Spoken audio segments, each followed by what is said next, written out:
اعوذ باللہ من الشیطان الرجیم بسم اللہ الرحمن الرحیم وقال الذین کفروا اذا كنا ترابا وآباؤنا انا لمخرجون، اور کہا ان لوگوں نے جنہوں نے کفر کیا کہ کیا ہم اور ہمارے بزرگ جب مٹی ہو چکے ہوں گے تو واقعی کیا ہمیں نکالا جائے گا؟ لقد وعدنا نحن وآباؤنا من قبل ان هذا الا اساطیر الاولین، یہ ڈراوے ہمیں اور ہمارے بزرگوں کو پہلے بھی دیے گئے ہیں، یہ تو بس پہلوں کے افسانے ہیں۔ ان هذا الا اساطیر الاولین، نہیں ہیں مگر یہ پہلوں کے افسانے۔ ان هذا الا اساطیر الاولین۔ قل سیروا فی الارض فانظروا کیف کان عاقبۃ المجرمین، آپ ان سے فرما دیجئے چلو پھرو زمین میں اور دیکھو کہ مجرموں کے انجام کیسے ہوئے۔ آپ ان سے فرما دیجئے چلو پھرو زمین میں اور دیکھو مجرموں کا انجام کیسا ہوا۔ ولا تحزن علیہم، اور آپ غم نہ کیجئے ان کے اوپر۔ ولا تکن فی ضیق مما یمکرون، اور اس مکر سے جو وہ کر رہے ہیں دل تنگ مت کیجیے۔ ولا تکن فی ضیق مما یمکرون، اور اپنے دل کو تنگی میں مت ڈالیے اس مکاری کی وجہ سے جو وہ کر رہے ہیں۔ محترم حضرات، آج سورہ النمل کی آیت نمبر 67 سے آیت نمبر 70 تک کا ترجمہ اور اس کی مختصر تشریح آپ کی خدمت میں پیش کی جا رہی ہے۔ اساطیر الاولین، اساطیر نقل اتارنے کو کہتے ہیں، پہلوں کی نقل اتارنا، نقالیاں کرنا۔ اساطیر الاولین کا مطلب ہوا پہلوں کی نقل اتارنا۔ ولا تحزن علیہم، اور ان پر آپ غم مت کیجیے، ان کے اوپر کوئی صدمہ اپنے دل میں مت ڈالیے۔ حضور اکرم صلی اللہ تعالی علیہ وسلم کو تسلی ہے، آپ نے جو شفقت فرمائی لوگوں کے اوپر، اور آپ کو جو محبت تھی لوگوں سے، جس کی وجہ سے آپ دل کے اندر کوڑتے رہتے تھے لوگوں کے گناہوں کی وجہ سے کہ اس کی سزاؤں کو بھگت کر ان کا انجام کیا ہونے والا ہے، اس کے لیے فرمایا گیا کہ ولا تحزن علیہم۔ محترم حضرات، ان آیات میں دو باتیں خاص طور پر بیان کی گئی ہیں جن کو سمجھنا ہے۔ ایک بات تو یہ ہے کہ جو لوگ آخرت کے عقیدے کے منکر ہیں، جو لوگ آخرت کے عقیدے کے منکر ہیں، یعنی یہ نہیں مانتے کہ مرنے کے بعد زندہ ہونا ہے اور ہمیں اپنے اعمال کا حساب دینا ہے، جو لوگ آخرت کے عقیدے کے منکر ہیں ان کے حال دیکھا جائے کہ وہ لوگ کس طرح کے لوگ ہیں، ان کا حال کیسا ہے۔ تو ہم یہ دیکھتے ہیں کہ آخرت کی منکر قومیں ہر دور میں گناہ سے خود کو محفوظ نہیں رکھ سکیں۔ دنیا کی تاریخ اٹھا کر دیکھیے، یہ آج کے دور میں ان لوگوں کو دیکھیے جو آخرت کے عقیدے کو صحیح طریقے کے ساتھ نہیں مانتے۔ جن لوگوں نے بھی یا جن قوموں نے بھی آخرت کا انکار کیا ہے، وہ گناہ، ظلم اور اخلاقی تباہی کا شکار ہو گئے ہیں۔ آخرت کے منکر قوموں کی زندگی گناہ آلود ہو گئی ہے، ظلم سے بھر گئی ہے، اور یہ لوگ اخلاقی تباہی کا شکار ہو گئے ہیں۔ پوری تاریخ انسانی گواہ ہے، زمین کے چپے چپے پر ان کے نشانات موجود ہیں کہ جن قوموں نے آخرت کے عقیدے کا انکار کیا وہ برباد ہو گئیں، فحاشی، عریانیت، حیوانگی کا شکار ہو گئیں۔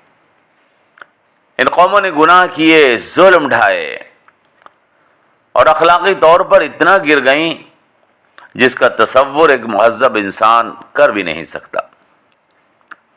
پوری دنیا میں یہی حال ہے۔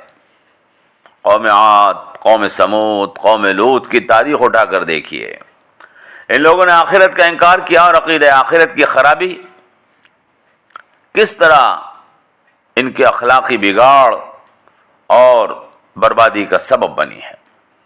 ہمارے بھارت میں اجنتا کی پہاڑیوں میں برہنہ تصویریں ایسے بے شمار گندے نشانات کے ساتھ آج بھی موجود ہیں جو چیخ چیخ کر اعلان کر رہی ہیں کہ یہ قومیں بے حیائی اور بے شرمی کا شکار ہو گئی تھیں،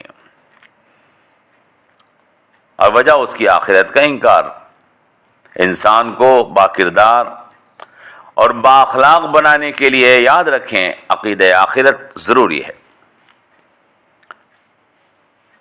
اجنتا کی گپھاؤں میں رقم تہذیب پر فخر کرنے والے، وہ جو پتھروں کے اوپر تہذیب کو محفوظ کیا گیا ہے، اس تہذیب پر فخر کرنے والے کیا اس تہذیب کو اپنے گھروں میں زندہ کرنا پسند کریں گے؟ وہ تہذیب جو پتھروں پر کندہ ہے، فحاشی کو استحکام دیا گیا ہے، کیا ہے کوئی شریف زادہ جو اپنی ماں اور بہنوں کے لیے اس تہذیب کو قبول کرنے کو تیار ہو، اپنے گھروں میں وہ ماحول بنانے کو تیار ہو؟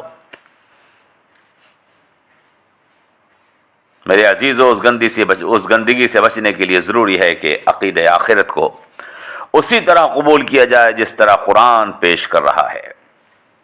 یہ انسانی فطرت ہے۔ انسان کی تہذیب اور انسان کا تمدن، انسان کی فطرت اس بات کا تقاضا کرتی ہے کہ حیا، شرم اور شرافت اس کو اختیار کیا جائے۔ حیا، شرم، شرافت اور تہذیب کو جلا بخشنے والی قوت صرف عقیدہ آخرت ہے۔ ایک بات یہ بیان کی گئی ان آیتوں میں، اس کی طرف اشارہ کیا گیا ہے۔ دوسری بات جو ان آیات سے بیان کرنے کی ہمارے سامنے، جس کی طرف اشارہ فرمانے کی ان آیات کے اندر کوشش ہے، وہ یہ کہ آخرت کے عقیدے سے محرومی،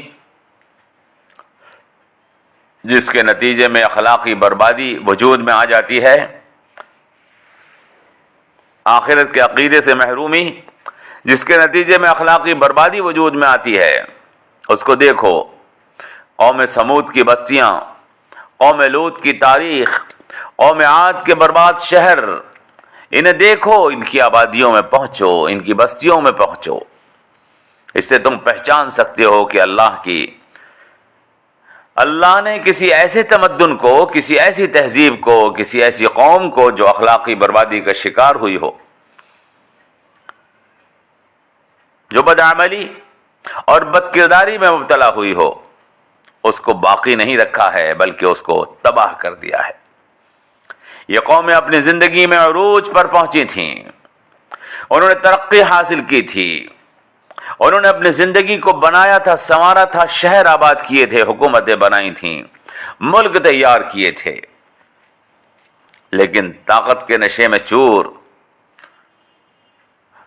اپنی عیش پرستی کے اندر مست یہ لوگ جو آخرت کو بھول گئے تھے، انہوں نے ظلم کیا، بدکرداری میں مبتلا ہوئے، اور پھر خدا کا قانون حرکت میں آیا اور ان قوموں کو زمین سے مٹا دیا گیا۔ ان کے کھنڈرات ان کی ترقی کے نشانات کے طور پر آج بھی موجود ہیں، لیکن ان قوموں کا ایک فرد بھی باقی نہیں۔ ان کی تہذیب کو کسی حرف غلط کی طرح سے زمین سے مٹا دیا گیا۔ میرے عزیزو، یاد رکھیے، ہر وہ قوم جو عقیدہ آخرت کو نہیں مانے گی، جو مرنے کے بعد کی زندگی کا انکار کرے گی، اس کا انجام بھی ایسا ہی ہونے والا ہے۔ جو لوگ، یہ جو قومیں عقیدہ آخرت کا انکار کریں گی یا اس کو غلط طریقے سے مانیں گی، ان کے سامنے دو نتیجے لازمی طور پر آئیں گے۔ جو قومیں عقیدہ آخرت کا انکار کریں گی یا اس کو غلط طریقے سے مانیں گی، ان کے سامنے دو نتیجے لازمی طور پر آئیں گے۔ نمبر ایک، وہ اخلاقی طور پر تباہ ہو جائیں گی۔ اخلاق، تہذیب، شرافت اور ان کا کردار سب مٹ جائے گا اور خراب ہو جائے گا۔ وہ بدکردار، ظالم، بد اخلاق اور کمینہ خصلت لوگ بن جائیں گے۔ عقیدہ آخرت کو بھلا دینے سے انسانوں کے کردار برباد ہو جائیں گے۔ اور دوسری بات جو بتائی وہ کیا؟ پھر ایک وقت آئے گا، خدا کا قانون فطرت حرکت میں آئے گا اور ان کا نام و نشان صفحہ ہستی سے مٹا دیا جائے گا، اور ان کا نام لینے والا بھی سوائے اس کے کوئی نہ ہوگا جو ان کے حالات سے عبرت حاصل کرے۔ کوئی اگر یہ سمجھ رہا ہے کہ خدا کی اس کائنات میں خدا کا منکر ہمیشہ سلامت رہے گا تو وہ سخت دھوکے کا شکار ہے۔ اور اسی طرح اگر کوئی یہ سمجھ رہا ہے کہ ظالم کو اس کے ظلم کا بدلہ نہیں دیا جائے گا اور ظالم کو اس کا ظلم کا بدلہ دیے بغیر چھوڑ دیا جائے گا تو وہ بھی خود کو دھوکہ دے رہا ہے۔ عزیزو، اس کائنات کو جس خدا نے پیدا کیا ہے وہ عادل ہے اور مقسط ہے۔ اس کائنات کو جس خدا نے پیدا کیا ہے وہ عادل ہے اور مقسط ہے۔ وہ انکار کو بھی برداشت نہیں کرتا اور ظلم کو بھی برداشت نہیں کرتا۔ قوموں کو تھوڑا موقع دیتا ہے تاکہ لوگ سمجھ جائیں۔ اگر قوم نہیں سمجھتی اور انکار کرتی رہتی ہے اور اپنے انکار اور ظلم سے باز نہیں آتی تو وہ ایسا انتقام لیتا ہے کہ قوم تاریخ کی عبرت بن جاتی ہے۔ وہ ایسا انتقام لیتا ہے کہ قوم تاریخ کی عبرت بن جاتی ہے۔ آج کے ظالم اور آج کے منکر بھی یہ بات اچھی طرح سے سمجھ لیں کہ سچ واضح کیا جا چکا ہے۔ کائنات کا خالق اور مالک کون ہے ثابت کیا جا چکا ہے۔ پچھلے درس میں ہم نے تفصیل کے ساتھ آپ کے سامنے یہ بات پیش کی۔ سچائی واضح کی جا چکی ہے، یا تو لوگ قبول کریں اور ظلم سے باز آ جائیں یا پھر بہت جلد ہلاک ہو جانے کو تیار ہو جائیں۔ جب خدا کی لاٹھی چلتی ہے تو وہ بے آواز ہوتی ہے اور ظالم کا سر پھوڑ دیتی ہے۔ آج وہ جتنا چاہیں حق کا مذاق اڑا لیں، کمزوروں پر ظلم کر لیں، سچائی کا انکار کر لیں، مگر جلد اس سب کا انجام سامنے آئے گا، کیونکہ یہ کائنات خدا کی ہے۔ اسی لیے فرمایا وَلَا تَحْزَنْ عَلَيْهِمْ وَلَا تَكُنْ فِي ضَيْقٍ مِّمَّا يَمْكُرُونَ۔ آپ یعنی اے محمد صلی اللہ علیہ وسلم، آپ اور آپ کے اوپر ایمان لانے والے جو اللہ کے اوپر یقین رکھتے ہیں، ان ظالموں اور مجرموں پر اپنا دل تنگ مت کیجیے۔ یہ جو مکاریاں کر رہے ہیں اس سے اپنے دل کو افسردہ مت کیجیے۔ ان ظالموں کو اگر یہ اپنے ظلم سے باز نہیں آئے، اگر انہوں نے خدا کا انکار کرنا نہیں چھوڑا، جلد ان کے انکار اور ظلم کی ان کو سزا مل جائے گی، اور اللہ آپ کی آنکھوں کو ٹھنڈا کرے گا، آپ کو سکون قلب عطا فرمائے گا۔ لہذا فرمایا ان لوگوں نے جنہوں نے کفر کیا، انہوں نے کہا کہ ہم اور ہمارے بزرگ مٹی ہو چکے ہیں تو کیا انہیں نکالا جائے گا؟ یہ تو ڈراوے ہیں، ہمیں اور ہمارے بزرگوں کو پہلے بھی دیے گئے ہیں، یہ تو بس پہلوں کے افسانے ہیں۔ آپ ان سے کہہ دیجئے چلو پھرو اور دیکھو زمین میں کہ مجرموں کا انجام کیسا ہوا ہے۔ جو بات تم کو بتائی جا رہی ہے اگر تم نے نہیں مانی تو تمہارا انجام بھی وہی ہوگا۔ اور اے محمد صلی اللہ علیہ وسلم، آپ غم نہ کریں ان پر، اور اس مکر سے جو وہ کر رہے ہیں دل چھوٹا مت کیجیے۔ کائنات کے مالک ہم ہیں، یہاں پر فیصلے ہمارے نافذ ہوتے ہیں۔ حق کو کبھی ہرایا نہیں جا سکتا اور ظلم کبھی کامیاب نہیں ہو سکتا۔ فقط واللہ تعالی عالم بالصواب۔ والسلام علیکم ورحمۃ اللہ وبرکاتہ۔